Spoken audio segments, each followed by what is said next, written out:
right, what's in my case? What I've been playing, this is the guitar I've been playing. It's a Martin guitar. It's a 1953 D28. I purchased this from Tony Robertson, the mandolin player here. He got it from a lady up in Vermont. It came out of New Mexico and was bought brand new out there from a music store. And the original purchaser took it home and put it under the bed for 20 years. And I guess he passed away, and his family sold the guitar. The lady in Vermont bought it and traveled with it and played quite a bit with it. It's got Brazilian back and sides. According to John Arnold, it has the mystery top. I think it's an Engelmann spruce instead of red spruce top. It works well for our group. I've got an HD28, but it clashed with the bass a lot in sound systems. So this one fits us well, and I've just enjoyed playing it and owning it. Nice axe. This here is a 1923 Gibson F5. It was signed by Lloyd Loar on April 25th of 1923. And that's when it started its life. It was picked up at the factory from a guy named Dave Apollon. And if you've not ever heard of Dave Apollon, you need to look him up, because he was the Ricky Ricardo of the 20s, 30s, and 40s. He played vaudeville with big bands. He did movies. He was sort of the Chris Thile of that age, all the way up to the 40s. He played in Las Vegas, traveled the world, and this belonged to him for at least nearly 20 years. So it's had an interesting life. It ended up in Nova Scotia with a guy who played in a bluegrass band. He bought this mandolin when he was in the Navy out of Newport, Virginia, Naval Station, and he carried it up there, and he kept it for about 25 years, and then it was bought by another fellow over in North Carolina, and he kept it for about 20 years or so, and I acquired it about 6 years ago, and have just had a ball. It is the ultimate instrument. For me, I like the sound quality, the volume.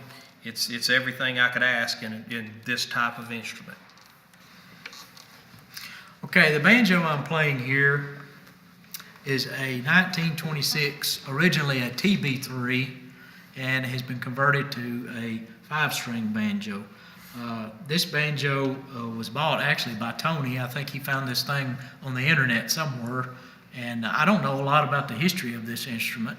I do know that it's the best banjo I've ever played, and as far as miking and a sound system, it's ideal. It doesn't have a lot of overtones, and I have really enjoyed this. We had a neck made by Mr. Jerry Adair, and I put it in this banjo, and I have really enjoyed playing it. I've had it, maybe 4 or 5 years now? Yeah. Probably 4 or 5 years. Yeah. Raised head? It is a raised head. This is considered a ball bearing banjo. All right, save the biggest for last, not necessarily the best, but this is a German fully carved bass made by Eberhard Meinel, and it's a 1997 model. I had been looking around on eBay for a solid bass, and I ran across this one, and the price was more than I really wanted to pay, so I just kind of sat on it. Well, I'd check back periodically, and each time I'd go back, the price was a little bit lower. So I got a good deal on this bass, and I called Tony up one day, and I said, I'm going to Detroit, where the bass was. I said, I'm gonna look at this, and I'll probably get it. So we got to, on the way to Detroit, we were going through Louisville, I believe, wasn't it, Tony, or Lexington? It was. And I was driving the vehicle, and I got dinged for about $200. So the bass wound up costing me more than I originally thought. It cost me $200 more than I thought I was going to get it for. But anyway, we drove straight to Detroit from Muscle Shoals. Took us about 12 hours. I looked at it, played it.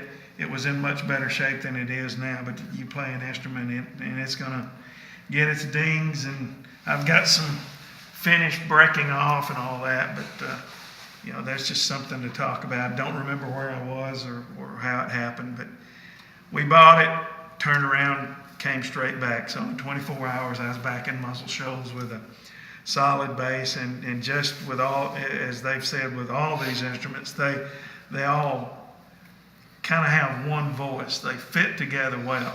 Some instruments sound really good by themselves, and when you get them in a group setting, it goes away. That was one of the problems we had with Vance's HD. We just had too many bass overtones. So I think we've got a good combination of instruments. They blend well, they record well, and like I said, it's a 1997, so it's a baby compared to all of these, but it served me well, and I look forward to a few more years of playing with it, and hope somebody else that's a much more accomplished player can take ownership of it after I get through with it.